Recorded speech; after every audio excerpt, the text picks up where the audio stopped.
All right, so here we are back with another video, but let's take a look at this for a minute. Is this new GX 550? I've never been interested in Lexus ever because Lexus was always out of my price range. Never anything I had consideration for or concern with the luxury type vehicles. But is Lexus, this GX 550 Overtrail, is this the smarter version of a Land Cruiser? Is a Land Cruiser even worth it when you have this? Well, we're going to take a look at it and see. So we have both here. Okay, here's the Land Cruiser. Okay, it says starting at 55.9, but that's for the that whatever that 1958 version is. It doesn't have the crawl control. It doesn't have a lot of the features that you get in this. It does have a rear locker, but you kind of got to go to the middle range. This one, the actual what they call the Land Cruiser model, rather than the 1958. So you're getting into this one right here in order to get the crawl control, the all the stuff, the MTS, everything like that that's part of this package that we want. You don't get that in the Land Cruiser 1958, but you do get a rear locker here. So anyway, so we're looking at this Land Cruiser one here, this Land Cruiser edition. Are you not going to let me go back to that again? Really? You're going to just play this game with me here and make me hunt around and do all this crap? So there we go. But anyway, so you have this Land Cruiser, and then we have the we also have the GX 550. We're going to take a look at both of them, do some comparisons. Before we do and we build it, I found this amazing article from TFL. This is from TFL Car, and it shows you the difference between the two of them. Okay, they're kind of comparing it too. What do they offer? What do they don't? This kind of thing. Well, there's some interesting things in here that we want to pay attention to. Sort of noted in here too is that you got some different numbers in here with the because of the if you look at the front ends, okay, you're gonna have a little better approach angle, a little better departure angle on the Land Cruiser than you are in a more luxurious styled 550 Overtrail. But they both have the good lines. They both come with 33-inch tires. They both have, this one does come with 18s, which is beautiful as well too. Both have the center and rear locker. Both have the four-wheel drive auto system. Both have the center lock. Both have crawl control. Both have MTS. They both have all these same kind of features in here. So a lot of that stuff is there. But the Lexus does have, like I said, a little bit lower approach and departure angle due to their fascias on here. But both are about equivalent breakover and ground clearance stuff on here. They're both built on the same, that TNGAF platform. Both of them have the same exact 112.2-inch wheelbase. The GX, the Lexus 550 GX is a little bit longer. It's 3.3 inches longer than a Toyota. It's also 2 inches taller in height, but it is an inch narrower in width. All major benefits as far as I'm concerned, especially riding on the same frame. One key difference right here, the big thing, this is what made me even think of doing this article and researching this, was when I heard this story, or when I heard this about the 550. This is what made me look into this. Okay, the 550, or the when you look at it with the models here, okay, the iForce Max powertrain, this is what comes in a Land Cruiser. It's the only thing in a Land Cruiser is the hybridized, okay, it's got that stupid hybrid system, the 2.4 4-liter shared across range of models, including the Tacoma.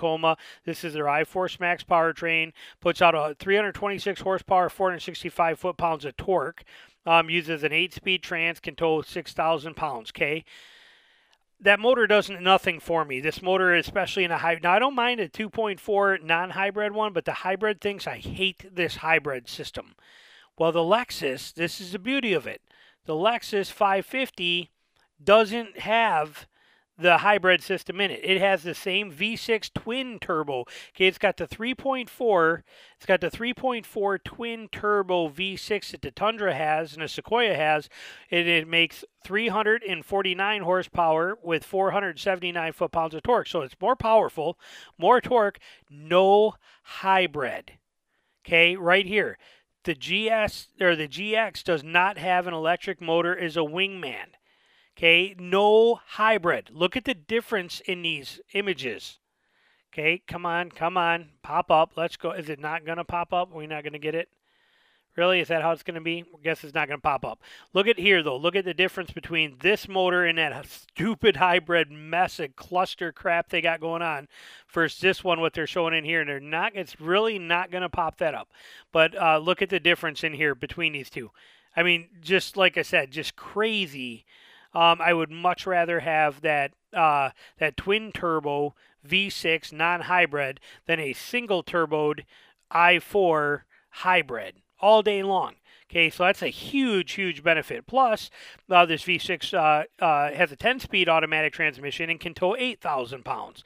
So that's that's very impressive.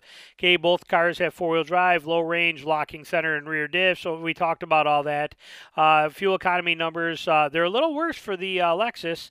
We know that it's about 27 mpgs for the Land Cruiser, 17 for... they don't know for sure. They're saying should get about 17. They're probably basing that on a Tundra, but I'll take that all day long for that motor and all the benefits on it. Gas mileage doesn't mean that much. We still live in a world where we're paying $3 for gas. This isn't a time where we're paying $5 and $6 like we used to. I honestly, that gas mileage, I don't care about gas mileage. If I was worried about gas mileage, I would be buying a little sedan.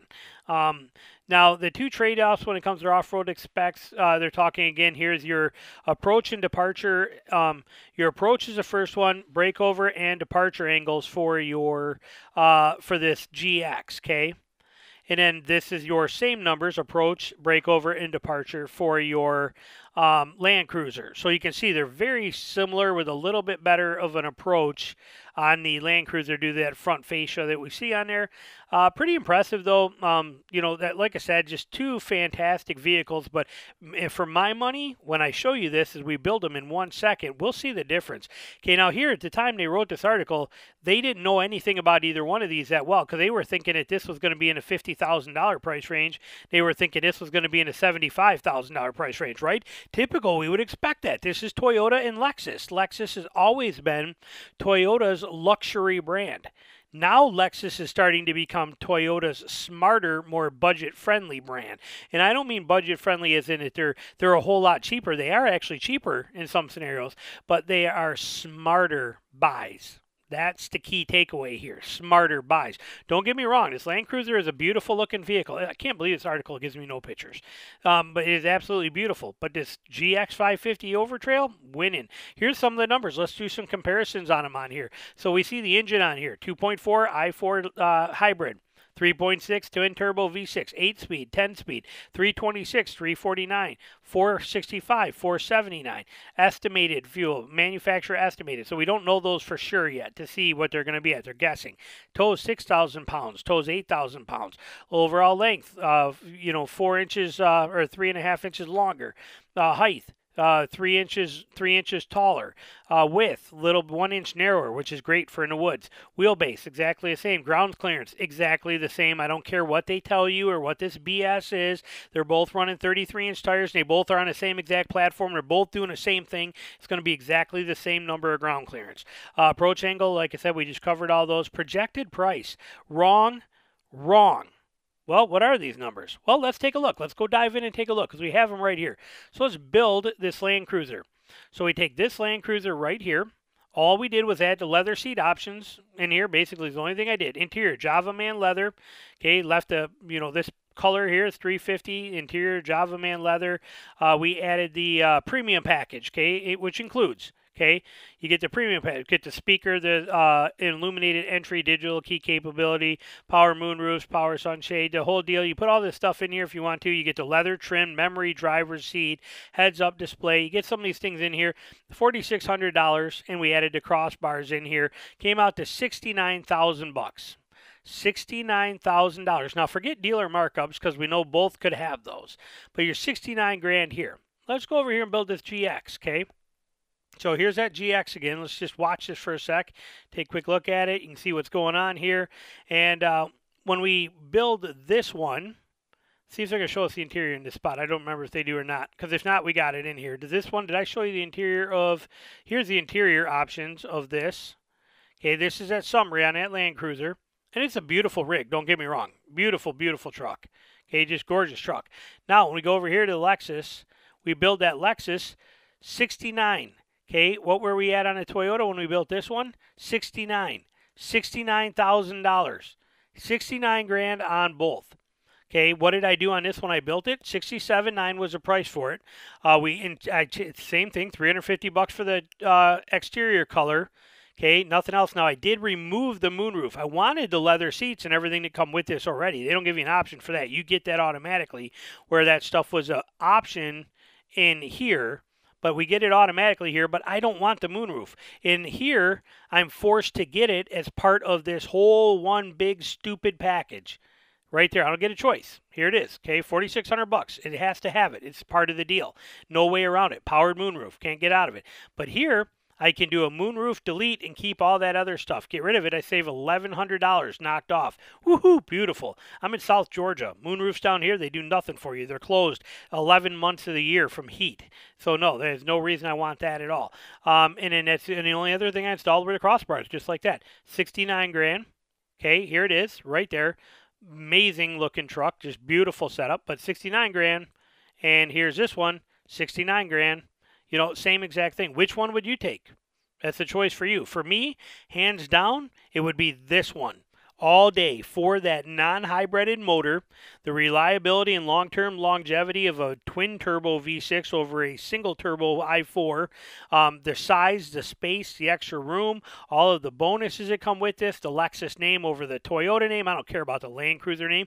Nobody cares about it. You think this Land Cruiser name carries any weight like it used to now with this new one? No, you bumped your head, I promise you. It's no different. It has no weight to it. It is not a Land Cruiser 70 series. It's not a 100 series. There's none of that kind of stuff. It's just a simple, it's just a rebadged, modified 4Runner is basically what it is. And same with this. Not a whole lot different either. But this Lexus still carries some weight. That Toyota Land Cruiser doesn't carry as much weight with me. And like I said, all the things that benefit this point this in a direction as being the absolute 100% smartest buy option on here. So something to think about, something to consider. Hopefully it helps you out. But in my opinion, Lexus went from Toyota's luxury brand to Toyota's smartest buy brand when it comes to these mid-size SUVs, hands down. So just something to think about. Thanks for watching. Hope you enjoyed it.